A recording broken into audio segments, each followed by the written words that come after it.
As an Olympic swimmer, there were days when I'd swim for hours, pushing my body to its absolute limit. But what I had to learn was how much mental exhaustion played into my overall performance. That's something most people don't talk about, the mental toll that comes with high performance. After physical activity, the brain's energy stores become depleted, leading to cognitive fatigue. IM8 combines 92 premium ingredients, including essential vitamins, minerals, and bioactive compounds, all at clinical doses to support your overall health and performance. Data from a 12-week clinical study on real users found that 95% of participants reported improved overall well-being. You do not have to be an elite athlete to feel the benefits, even though it is NSF certified. All of my friends and family that I have shared this with have agreed that not only is it delicious, but they felt a significant difference in their energy levels. So don't wait in giving IM8 a try. You can use code UNFILTERED for 10% off your first order.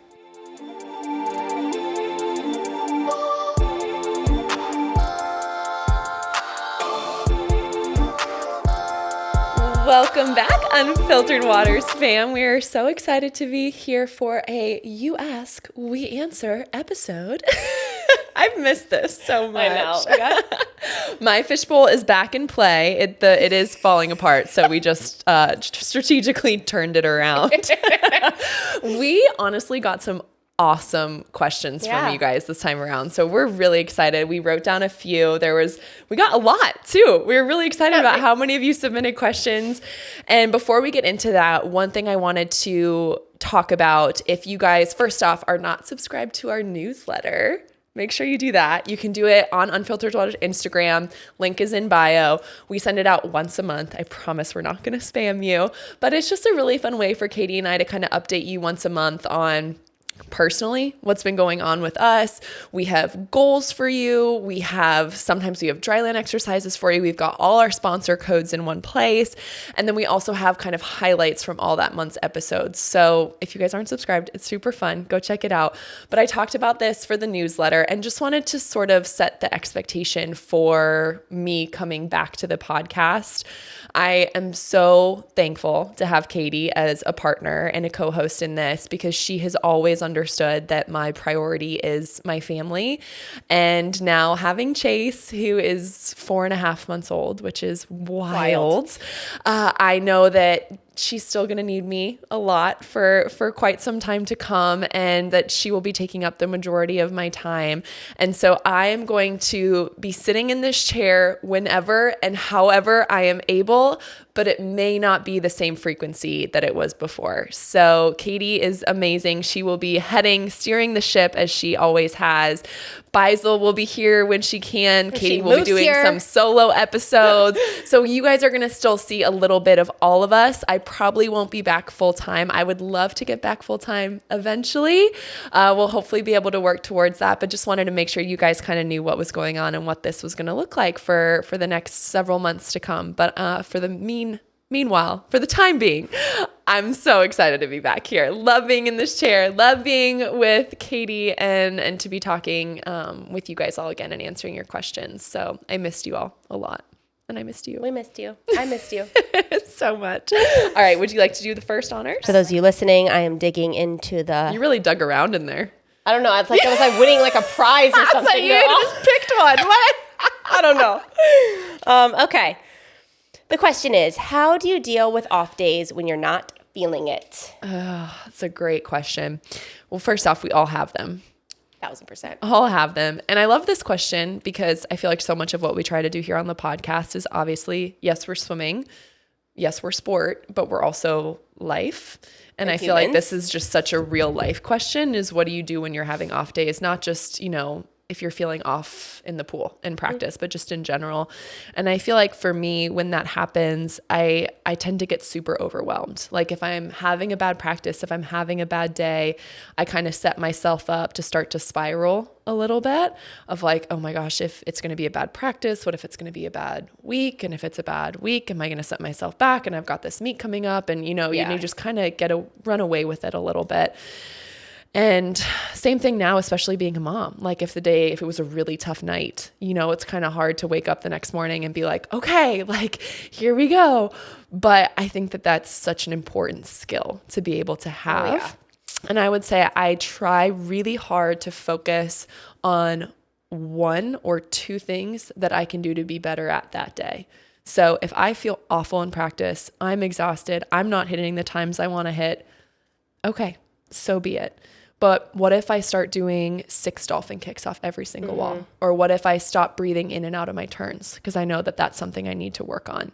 And I can focus on that one thing, and I can walk away from that practice knowing, okay, the practice itself overall wasn't great, but did I still get better today? Yeah, I did.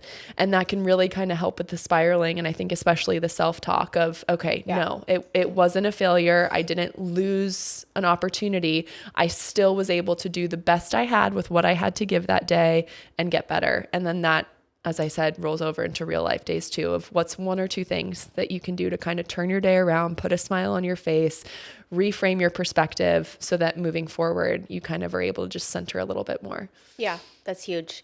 I think for me, it's number one, the awareness of it. I think sometimes, whether it's in sport or just in life now, I'm almost having an off day without the awareness of it. Yeah. And so I'm not able to truly hone the skills that I need to combat it. And so one, it's being aware of it, acknowledging it, telling someone, which is usually your partner, your coach. And then I think the big one for me that I used was leaning on, whether it's your boss, if you're not, or your colleagues, or in sport, your coach and your teammates. Like I was not equipped in so many situations to just be like, okay, I'm going to stop the spiral on my own. And so I think athletes, like, it's okay to ask for help and to lean on people in those moments. And I guarantee your coach is going to be like, yeah, the paces are off today. Guess what you can focus on in your stroke? Guess what you can focus on in your streamline?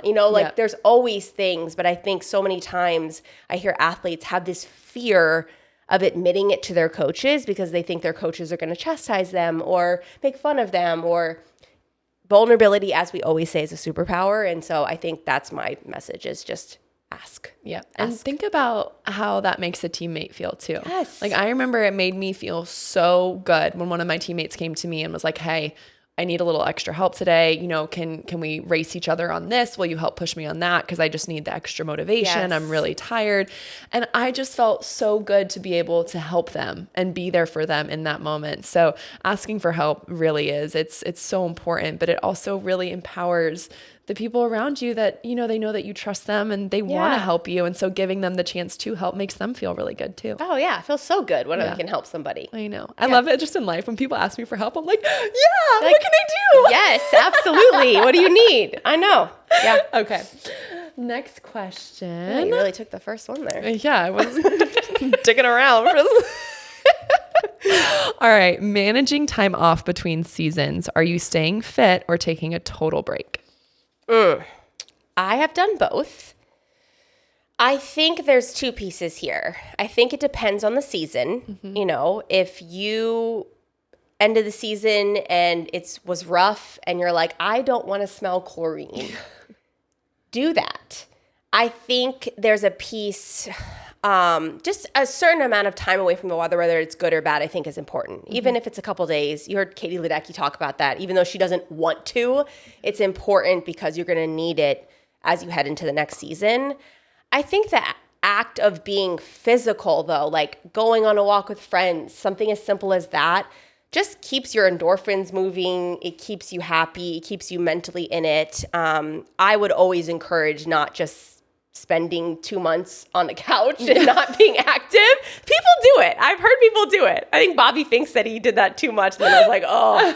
So like just staying physically fit, I always was doing that. But there were definitely times where I would take off, 2 weeks. I took a month off, 2 months off after Beijing. Like I think it's important mentally more than physically. Agree 100% on all fronts. And I think one thing I used to love about my breaks was it gave me the time to try new activities or workouts that I either didn't have time for or just like doesn't fit in with my training during the season. So that was when it would be really fun to, going to like different bar classes or Pilates classes. Okay. I love hot yoga, but I didn't do a whole lot of hot yoga when I was training because that's like, doing hot yoga on a rest day was like, that's still, I mean, it's a really hard workout. Yeah. And so like just doing fun, different stuff like that, or trying just a random fitness class that you've been eyeing for a while, that can just be fun. So I'm totally with you. I think making sure that, if you are working out, it's still from a mental standpoint, making you feel like you're recuperating and recovering and getting that time, and the workouts are fun and they're engaging. I think doing things with friends is so fun, just all of that. So yeah, I would think that's really important. But to your point too at the beginning, especially if you're coming off, like if you need to take a week or 2 weeks and do nothing, like that's okay too. Yeah. I think it's so individual and it's so dependent on what you need in that moment. And sometimes it's hard because people talk about like doing what you need, but sometimes you don't always know what you need. No. And then that kind of just stresses you out even more. You're like, well, I don't know. Like, do I need to totally rest or do I need to keep doing stuff? And I think that's just a life skill that you get with just experience and learning who you are and what makes you happy and what makes you feel good. And that's one of the hardest parts about being a new mom is like, sometimes you don't even know what you need. Yeah. You're like, do I need to shower? Do I need to eat? Do I need to sleep? Do I need to get out of the house? Like what? Yeah. You're like, someone just tell me. You do. And there's like, you get so much decision fatigue. But I think sometimes athletes feel like that too, of like constantly questioning, like, am I doing what's right? Is this what's best? Am I doing this? So just don't fall too far into that. Like just do your best in the moment to trust yourself and do what you think is best. And you're just going to keep learning and growing from those experiences. Yeah. Agree. Right away. By the way, pause. I will say on the workout, hot yoga would make me just angry. Really? Yeah, because I'd be slipping everywhere. I'd leave. I'm like, is yoga supposed to make you feel more zen? Because I would leave just like fired up. Like I'm so angry. This fits. This absolutely fits. Like slipping, like frustrated. Yeah, like slipping, like, frustrated. Like pick a workout that fills you up, but I would not touch yoga. I feel like you and Basil, we got it. I did promise her that when she moves here, I would commit to once a week yoga if she committed to strength training. Wow. I really hate that I committed to that, but I committed, so it's written. I think it might change your mind. I think it will too. Yeah. I know it's good for me. Yeah. I just don't want to do it. Yeah. Well, you also don't have to do hot yoga. True. Yeah. True. So less slipping. Less slipping. Next. Okay. Oh, this one's going to be, I'm so happy you're going first. If you could form a relay team, who would you swim with and what relay? This is so hard. Impossible. This is so hard. Oh my gosh. Okay, yeah, I'm going to need a second to think about this. And if you pick 4x200 freestyle relay and you don't put me on it, I'm very upset. Well, I have to because that would just be so fun. So we've done it. Does it have to be... Any era. Any era. All American? Wow. What a twist. Yeah. What a twist. It's our game. No. It's our game. Oh. You just made it 100 times harder. I know. 100 times harder. Oh my gosh. Okay. Well, no, I'm going to stick with American because you have to. Okay. It would be the 4x200 freestyle relay. Okay. It would be you, me, Katie Ledecky, and Allison Schmidt. Dang, that's good. That's really good. And I just love, like, of course, being on a relay with you, especially now. Like, I'd love to be on a relay with you now. And then I always loved being on relays with Schmitty because she was just like... Made you laugh. Yes, was just so fun and low key. And then, of course, to be on a relay with Katie again would just be such an honor. So, yeah. I never got to be on a relay with Katie. It's a pretty special thing. Yeah. Oh, that was so good. I actually hate that you went first because I can't be like, same. I'll do the same. Same. Same goes for me. Well, I mean, I never was a sprinter, so that's the only relay I had. But 4x200 freestyle relay, obviously. You, me. I almost want to like, I'm going to obviously Katie and obviously Schmitty, but I'm going to like make it fun and like go way back. Yeah. I think Mary T. Maher Yes. and Tracy Calkins. Oh, that would be incredible. That would be incredible. Just because like those two are just like my like idol upon idols. Yes. Like, which I love that they are my idol upon idols because think of the age gap. Like they were, when was Tracy? Like the 70s? You would know better than I. Sorry, people, 70s, 80s. Yeah. But like she was someone, so that's what, a 20-year gap? Yeah. I'm saying all of this of like people, all these people now were born in 2004 at my first Olympics. Mm-hmm.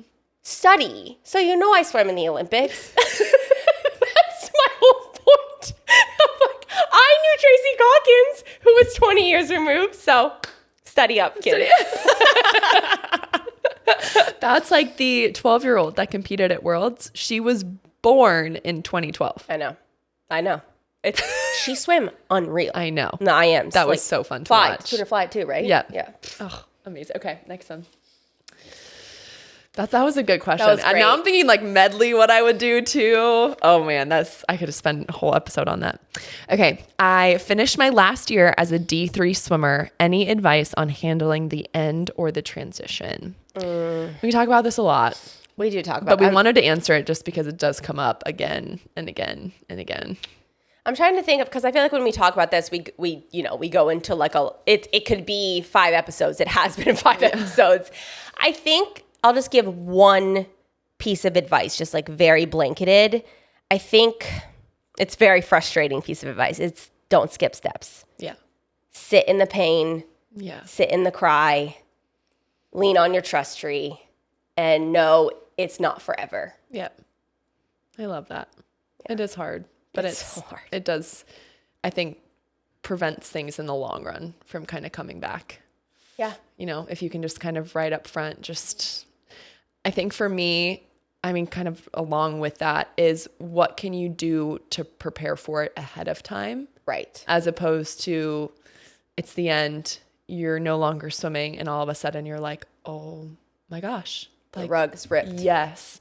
So whether that is looking into things that you're interested beyond the sport, what do you want to do after you swim? Where are your other passions? What are your other talents? And I think something that really stuck with me after we did our episode with Lindsey Vonn, which is hysterical because now she's back. But she said, you know, she came to the realization that nothing was ever going to make her feel the way that skiing did. Yes. And you hear that, and I think initially you're like, oh, that's a bad thing. It's not a bad thing. I think it's just understanding, you know, swimming is so special and it gives you so many special experiences and memories. Nothing will ever make you feel quite like it did. But I have had so many moments since then that have made me feel unbelievable in different ways. Not the same way that walking out onto a deck of a pool at an Olympic final made me feel, but are you kidding? Birthing my first child, like, you know, I mean, getting married, like there's so many other like personal accomplishments, like speaking in front of a crowd of 3,000 people. Like, it's just, there's still other moments that you're going to have that are going to come along and light you up. And it may not light you up in the same way. And that's okay. That's okay. Yeah. So find the other things that light you up, that make you happy. It may not make you feel like swimming does. And that's okay. That's okay. But find what else you're passionate about. And I think most importantly, understanding and realizing your identity is so much more than just what you do in the sport. You have so much more to offer than just what you do. And swimming teaches us so much. And it's such a big part of who we are. So how can we use that moving forward to grow and to enjoy other areas and aspects of our life? Yeah. I mean, listen to every single one of our guests. What's a moment or memory that makes you the most happy outside the sport, right? Yeah. And everyone is awesome. Incredible. Yeah. Yeah. So, cool. I was going to say, especially I know what you're going to say. Hoobies. What was it? Captain of his soccer team? Soccer team in like 5th grade or something. It was so cute. God, shout out Hoobie Coach. I mean, favorite answers today on the pod. Oh, what is your all-time favorite music? Oh, all-time favorite. 2, same category. pop, but Okay. pop country and pop worship. Nice. Yeah. There's just something about like country. Okay, I'm sorry. 2010s country. Like, oh my gosh. Like what song? Jake Owen, Barefoot Blue Jean Night. Oh my gosh. I mean, who else? I mean, Thomas Rhett, I will forever, but he's still rocking it. Yeah. Dustin Lynch. Like just, I mean, but I think also I relate that to like driving home from swim practice, windows down, like being in Colorado. Like it's just, I think I also associate that with like such a fun, like moments. great time in my life. So I love pop country, but it always just makes me feel happy. Yeah. Like, it just makes me feel happy. And then pop worship, because I love worship music, but I also love to dance. So we can do a little bit of both. We can praise and we can dance. Our answers could not be more different. Fetty Wap. Yeah. Mine's gangster rap. But no, I mean, I think it's actually two different ones. I feel like it's you know, like Newfound Glory and like Sum 41 and like that type of kind of like punk. You don't know. Okay. It's like Nope. anyways, it's like I feel like it's just such similarly like I feel like I listened to a lot of that in high school and like just coming home from practice and just feeling on top of the world and that type of stuff. Very like so you know I went to Warped Tour when I was 16. No. Yeah. I don't know how my mom let me do this. I didn't even know it. Everyone's like, want to go to Warped Tour? Now I'm looking at videos. I'm like, it is like intense, like rocker mosh pit. And I showed up with a pink halter Roxy top from PacSun and little white jean shorts. Like, I just want to see, what's the song? Oh my God. What's the song that was like, I'm not gonna remember it, but it was like I only wanted Fall Out Boy, the Fall Out Boy song. Yeah. And that was the only song I knew. Yeah. And so I did that anyways. But I like that music, I think, because I think I like all these music. Like I'm obviously not swaggy like any type of the rap songs, but I think it makes me feel like kind of a badass. Yeah. Like listening to like Rick Ross or Future and that type of stuff. Like that was always like my pump up. Yeah. And so I Kinda feel like brings it out. Yeah, Just- I'm like, yeah. like I wish. Yeah. I like it's like aspirational. Yeah. Same but different. Same, totally same. I mean, right now, the entirety of my Spotify playlist consists of PJ Masks, I know. Disney, Head, Shoulders, Knees, and Toes, Wheels on the Bus. Yeah. Every time anyone posts their Spotify Wrapped, I just crack up. Yeah, you're Because I'm like, you should post yours. It's so funny. It's so funny. so great. I do love when parents do it. Okay. Oh, good. I'm glad I got this one because this is the one I spelled elite wrong on. Not one of my strong suits, spelling. Really? Really bad at it. Yeah. I did not know that. Yeah. I always spell traveling with 2 L's. And if you ask me to spell restaurant right now, What about entrepreneur? Terrible. yeah, no, I'm not even going to. No. I'm actually great at spelling. Wow. It's Yeah. amazing. Thanks. Yeah. Autocorrect is a good friend of mine. Yeah. Good friend. It serves zero. I'm bragging about it like it's like a brag, but like it helps me 0% in my life towards success. Hey, but it's still a great skill to have. Okay. How do these elite swimmers handle the world media while trying to stay calm? There's no amount of media training that can truly prepare you, I would say. I mean, I think I went through it of like, here's how to stay calm. I think it's taking a deep breath. Yeah. Especially like obviously when you crush it, there's no need for media training. Everyone's praising you. So that's not what we're talking about here. It's the before, right? What the media is saying that you're going to do before. And then it's the after if it doesn't go well. I think the before is trying not to pay attention to it, but that's not super realistic. And just staying within, I know that these are my goals. This is what I'm going to accomplish. And try to take it as like a compliment almost. Like try to flip it of, okay, they're saying I'm going to do these things. And that's awesome that they think I'm going to do that. If I was swimming terribly, they wouldn't be saying these things. So viewing it that way, I think the after is, I mean, I've skipped mixed zones before and come back because when we've talked about this, when your emotion is at that raw level, there's no human being on the planet that isn't feeling like they're going to erupt or say the wrong thing. Yeah. And so I think it's understanding that it's okay to feel that way and it's okay to come back when you're composed. Yeah. And I use that card many times because you don't want to say something that you'll regret. And sometimes it's hard to hear something from the media, whether it's right or not, when you're coming off of such a vulnerable state. Yeah. Yeah. I completely agree with that. And I think handling the media is something that experience helps so much with. You definitely, the more hits you get with it, the easier it becomes. I would say the hardest thing for me is trying to deal with the fact that their expectations for me might be different than my own. Yeah. And that was always the hardest part going in because, you might sit down and they might assume that you're happy or they might assume that you're disappointed and you could be feeling the complete opposite of those things. So it's weird if you sit down and you're really happy about something and all of a sudden you're hounded with questions like, oh, well, that didn't go the way you wanted. Yes. And you're kind of like, whoa, wait a second. What? I thought I was. So I think that was always really hard for me. But again, as I got older, the more I did, it became a little bit easier. It is hard, but it's also a part of it. And I think all these athletes know that. Like, it is a privilege to be where you are. It's a privilege to be on the world stage and to have a platform and to use it in a way that's authentic and meaningful to you. And that's what the media allows us to do. Yeah. We couldn't do that without the media.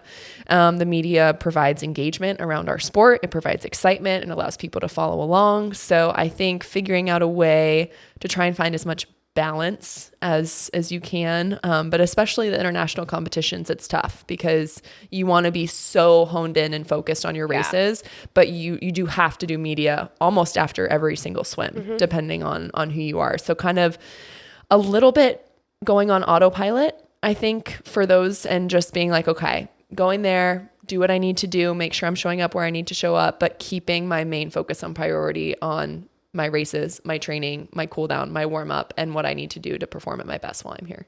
Yeah. And international media is a whole different kettle of fish. Yeah. They are not afraid to say direct things to you. I've had some really sweet international media though. It's like, it kind of goes both, but they're definitely like very forward. You're like, but some of them are also like, they just crack me up. Like I love getting to see different reporters from around the world and the different perspectives they have on things and the questions they ask. It's great. Yeah. Yeah. Is it me? You. Oh, yeah. I think. Yeah, because I spelled delete wrong. Right.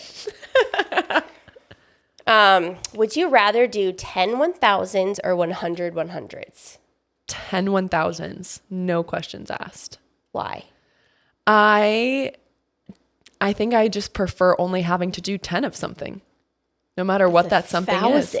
I don't mind. Well, I guess especially now, like you kind of just get into like a little flow, don't you? Go. Yeah. Like you don't get bored. No. Oh, like I would love that. It's such a state of, it's so special. Like where else can you go where you can be truly disconnected from absolutely everything? No other voices. You're just in your head. Like, I mean, even if I go on a run, I still have my phone. Right.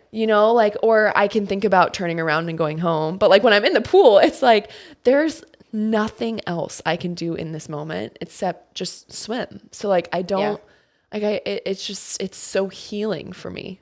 So that's why I would say that, because I just kind of get in a flow and go. Oh my God. Yeah. I wish I was like that. And can you imagine doing 100 100s and you get to like 36? And you've already done 36 100s and you still 5 1000 being like, I have another 5 1000. 1000. But you only have 5 more. I've actually never done 100 100s. Have you? Yeah. I've never done 100 100s. It was always 100 100s. I would take 100 100s because I feel like there's more stimulation. See, that's why I need to do yoga. But like being disconnected, it's like, I hate that. I'm like, you're saying how awesome. I'm like, that sounds terrible. Working on it. But yeah, I pick 100 100s all day. Okay. How would you break them up? In terms of pacing? No, just like, would you do like 10 sets at 10? Would you do something different every single 100? Well, what do you mean? What do you mean? Like you have 100, 100. Would you do 10 freestyle and then 10 backstroke? Would you do 10 kick, 10 but they'd be pull? straight. Yeah. Like just wondering like how would you split it up? I guess in my mind, I was like, it's 100, 100s on 110. We got to do like the set. Oh, that sounds awful. But I guess that's where my brain went, because in my mind, if I'm not doing this like right now.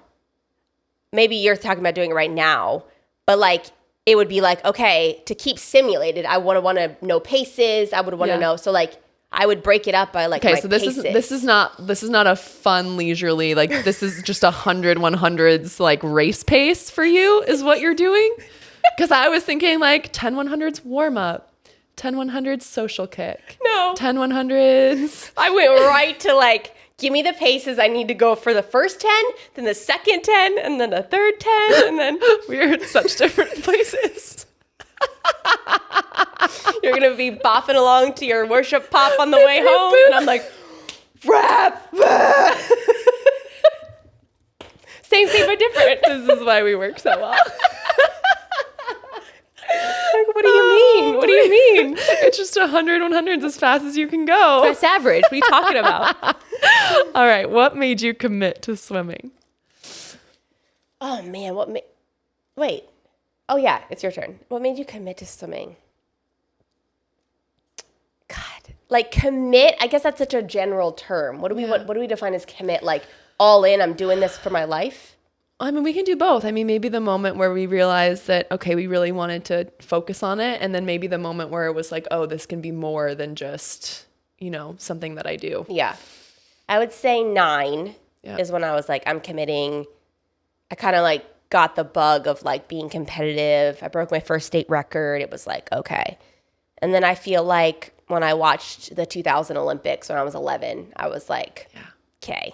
I want to be Caitlin Sandino, and I want to be an Olympian. So 9/11, pretty early. What's up, party people? If you are an Unfiltered Waters fan for just even a little bit, you have heard us talk about Dream Recovery. And from the start, Dream Recovery has been dedicated to providing a suite of tools to helping human beings reach their highest potential through sleep and recovery. And so, as you can see here, if you're watching, you can see my swaggy blue light blocking day glasses. I've also got my swaggy blue light blocking night glasses, and they've got their brand new style, which is killing it. If you're listening, then go on Instagram or Google it. And then I'm holding up my Dream Tape Plus. Of course, they've got the Dream Strips that are those vertical ones if you're a little bit nervous of having your mouth taped shut. But the Plus, of course, is that amazing skincare. It's got collagen, it's got aloe vera, it's got vitamin C. I wake up and my lips are flawless. And then, of course, the Performance Sleep Mask is something that I cannot do without. Athletes, we always talk about controlling the controllables.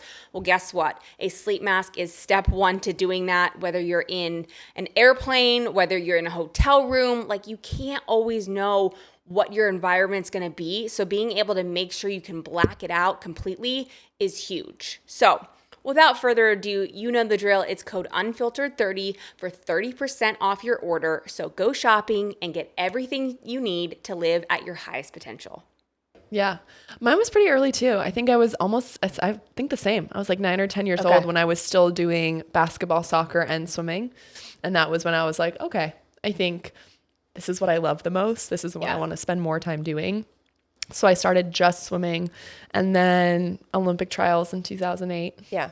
Being there, like still just like 13 years old, walking around on that Omaha pool deck. Yeah. Like watching freaking you, like just like, it was just such a seeing, you guys rise from the, so cool. I know. And then the names and the waterfall and the pyrotechnics on the side, just like being 13 years old and not only seeing that, but actually competing at that meet. I was like, this is unreal. This is a whole other level I want to get here. I want to experience that. I want to have that same emotion when I touch the wall and realize I've made an Olympic team like that. It just knew in that moment that that's all I was going to do for the next 4 years. Yeah. Ugh, chills. Okay. Getting down to the dream podcast guests. I think we have the same one. 3, 2, 1. Alona Mar. Yes. 1,000%. See, that's where we're the same. See? We agree on like something. I mean, she's just such a boss. I know. And her podcast is so great. It's so funny. Yes. Honestly, Kylie Kelsey. Oh, yes, Kylie Kelsey. Kylie Kelsey.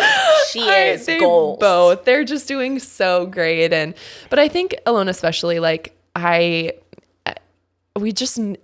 there will never be another one of her, and we need a million more of her. A million more. Yeah. Like, it's just, there's something about the authenticity in which she speaks about just like confidence and being strong and being empowered. And now, especially having 2 daughters that are going to be tall, strong women, I'm just like, oh my gosh, like, just do whatever she does. Like, yeah, it's like, the Bible. I was like, I'm only ever going to let you watch her stuff. Like, but she really is just, it's amazing. And she's honestly had a profound impact on me too. Like, there's still days where I feel like there's stuff from the past that comes up and you've got voices in your head.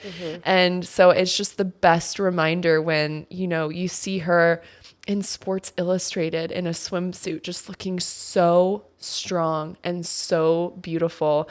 And to have her just remind you that strong is beautiful. Yes. And that I just think is so powerful. And, you know, it makes me go into burn on a strength day and just lift the heaviest possible weights that I can get and feel so good about it after. And like, it just feels good to work towards being stronger. Like, I'm just happier when that's what I'm working towards.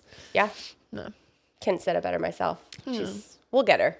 We're close. Fingers crossed. We're close. Hopefully. It's happening. Manifesting. All right. Alona Mar.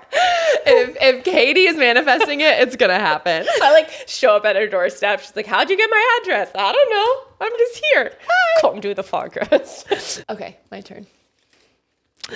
What don't you miss about swimming? What don't I miss? I don't miss being exhausted at the end of a million workouts in a week. I don't miss, honestly, like it's really hard to have insane pressure on you constantly. I know it's a privilege, but it's really hard also. And I don't miss, which I'm about to go back into this, I don't miss like insane goggle marks, like the callus that forms over my eye from goggles, like being called Casper because I'm so pale in the pool, the aesthetics, you know. But going back to the Alona thing, like I would have said like winged bat lats, but like they also make you swim really fast, so and they're insanely impressive. Yeah, so I'm not gonna say that. Yeah. Yeah. What about you? I'd definitely say some of the same. I would feel like I loved swimming. There's not a lot that I miss. I feel like I don't miss swimming when I didn't love it. If that makes any sense at all. Forcing yourself. Yes. Yeah. Like that was tough. That was really hard. It's hard to swim through the times where you're just not finding the joy in it. But like you just kind of have to keep going and push through. But it's hard when it's the joy and the fun like isn't in there. I don't miss the neck bangs. But now I've got all the postpartum hair, so I've just kind of swapped one for another. Forgot about the neck bangs. Oh my gosh. For those of you that don't know, your cap will just wreck your hair and it tears your hair, but it's a lot around the ears, and then it like cuts off your hair on the back of your neck, so it looks like your neck has bangs on the back of it. So neck bangs. Swimming is just like aesthetically, we have to overcome so much to look pretty. Like it's just insane. Like hair, like the chlorine, and like I was very blessed with like my hair was fine with the chlorine. I didn't really do much. Mine actually was too. Yeah, it wasn't too bad. Putting on any kind of pants after practice. Yes. The worst. Sports bra. Trying to put on leggings or jeans after practice. You're like still damp. Oh, no. Did you do the trick with the sports bra though and stepping into it? No. that was my move. Good call. But you'd have to be pretty, like, I was very upper body heavy. Let's just say that. You'd have to have a very small lower body because I would step into it. I don't know if these childbearing hips really that would have worked. But yeah, people will be like, what are you doing? I'd be like, I don't want to have to, like, you're like this. Yeah. And you're trying to get people, like, you're already tired. Like, what else? Let's keep going on these. Trying to think of more. I was going to ask you what you do miss. Oh. I mean, I miss the feeling. Look at all the pictures at the end of the races on relays and this smile and just the feeling of having your dreams come true after all the work. The high after great practices. The best. The feeling after Saturday morning practice when you've done a great week and put it in. The camaraderie with teammates and jokes and all that I miss forever. I know. Yeah. I miss my teammates so much. Yeah. It's just like, it's a bond that you just can't even explain. Like you just go through so much together, and there's just not a whole lot like that after you leave sport. Like where you have a group of people that are working so hard together, that are like in it every single day, that are motivating each other, but then like you spend every waking second outside of the pool together too. Yeah, like and you don't get sick of them. No. Yeah. No. It's your family. Yeah. I miss that. I miss that too. Yeah. I know. It's like I felt like such a loser at like World Champ Trials. I was like, watching all the like cool kids like hang out, and they're like, oh, like we're all gonna go out and like, have some drinks and have dinner. And I was like, oh, that's fun. Oh, Katie, do you want to invite me? Or like, I'm like not doing anything other than I'm actually free losing right my now. car keys to my car rental. Other than that, With the entire podcast. should we tell the story now that it's okay? I think you have to. Oh my God. All right.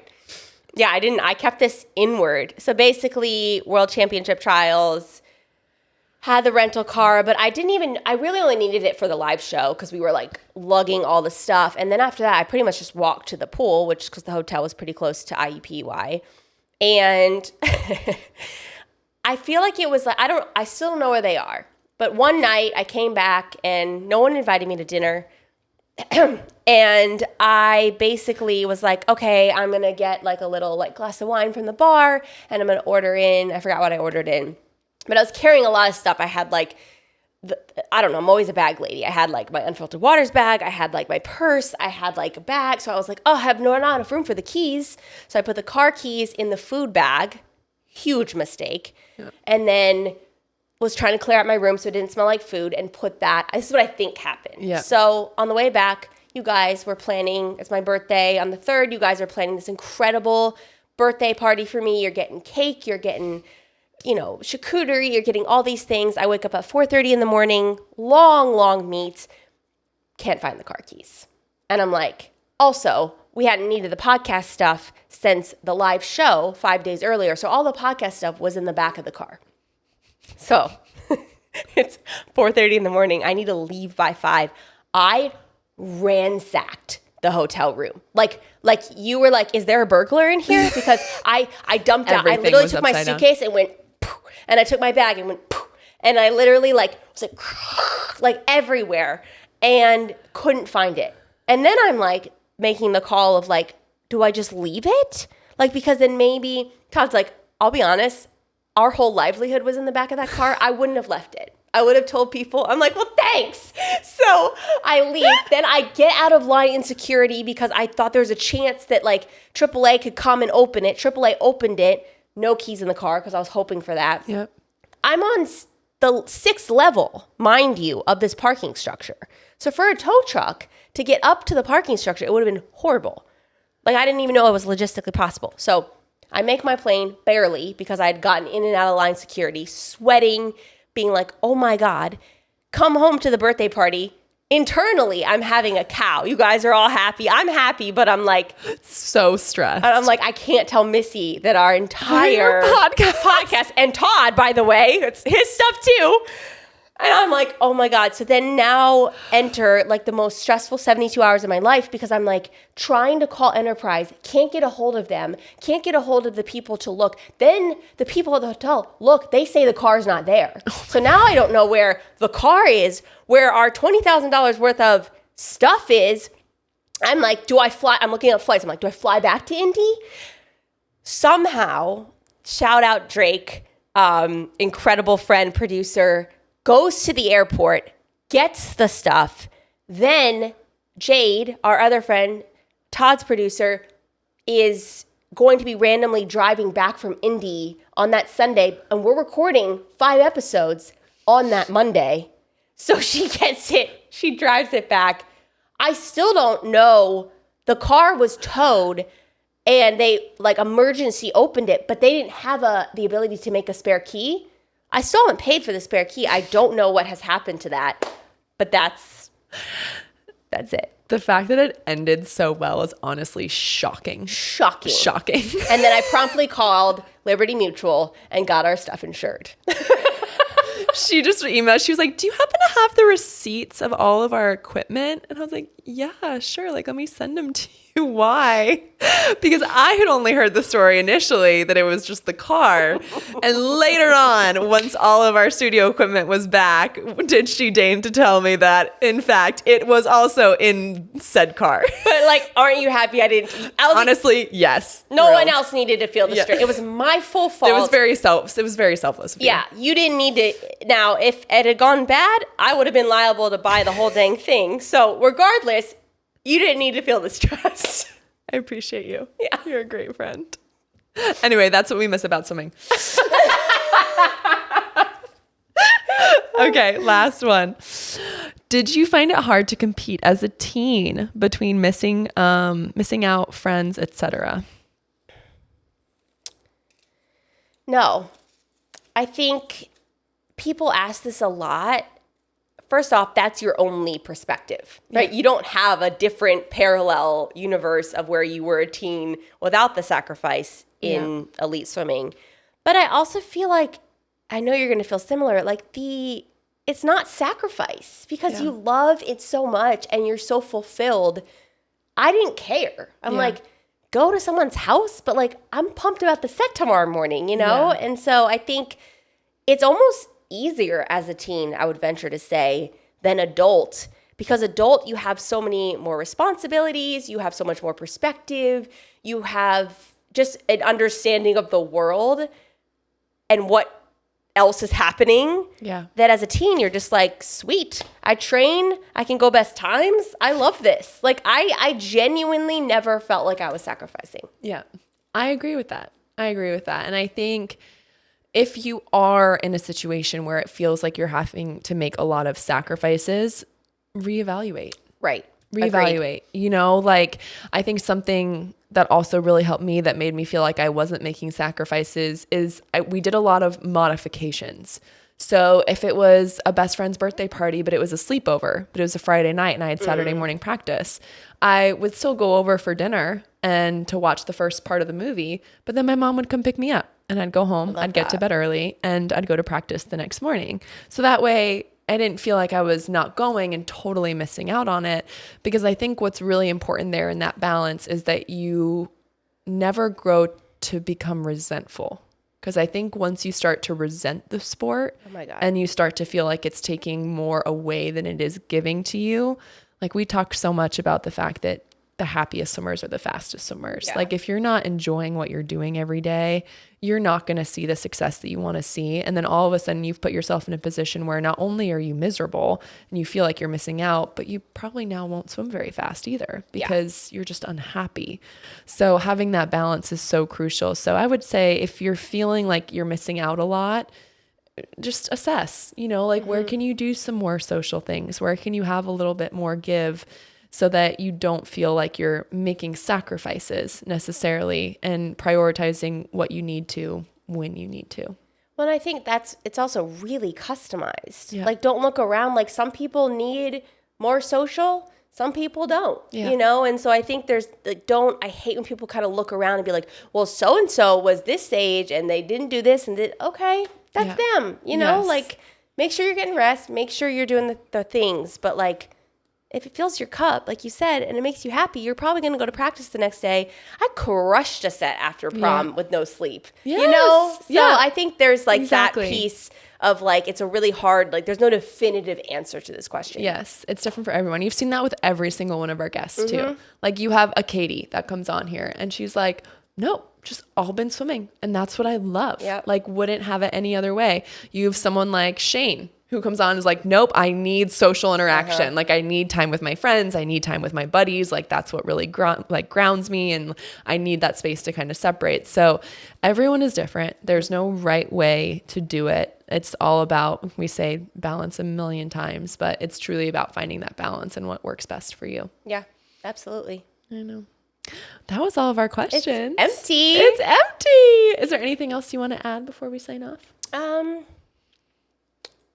No, I think these are so fun. And I think I would say to everyone, like, if you have more questions, we'd love to do these more. I feel like we haven't because I feel like imposter syndrome on my end. I'm like, who wants to hear from me? But like, if you enjoy these, we'll do more of them and have fun with it. And like you and I are an open book. So like if someone asks questions, we'll answer it to the best of our ability. I can vow that. Yeah, absolutely. We do love doing them. And I think it's special for us because it allows us to feel like we really get to connect with our listeners. Yeah. Which I think is the hardest part about doing a podcast is it's just you and I sitting here where as opposed to like, we know who this is going out to, but you guys aren't here with us. You know, this is the closest we get to being able to engage with you guys.